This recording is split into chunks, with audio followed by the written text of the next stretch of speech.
Fabric exchanges are fun ways to collect different fabrics without spending a lot of extra money.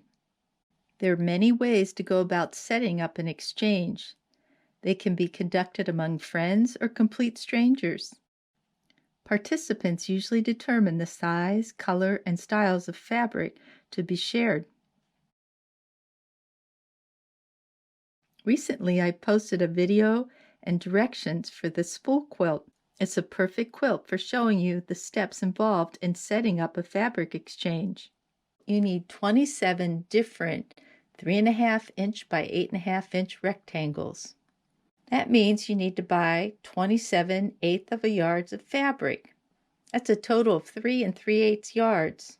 Each 1/8 of a yard will give you a piece of fabric that's 4.5 inches by 44-45 inches. You'll only need part of that, so the rest of this fabric will get wasted. Instead, find 3 friends for a fabric exchange. In this quilt, you'll want to decide on the thread colors.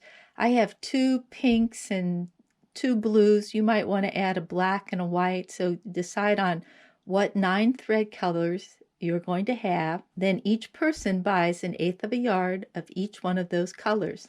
So that's 9/8 of a yard for a total of 1 1/8 yards fabric, which is a lot less than 3 3/8 of a yard. Then each person is going to cut that 1/8 of a yard into 4 equal pieces. They'll end up being about 10 or 11 inches by 4.5 inches, bigger than you need. And then each quilter is going to divvy up their fabric into 4 piles. In each pile, there'll be 9 pieces of fabric. Get together with your friends and bring your 4 piles of fabric. Quilter number 1 keeps 1 pile and gives 1 to each one of the other quilters. Quilter number 2 keeps a pile and gives 1 to each of the other quilters, and so on.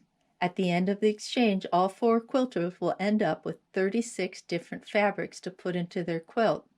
You might think all the quilts will end up being the same, but you only need 3 of the 4 fabrics in each color, so spools will end up being a little different.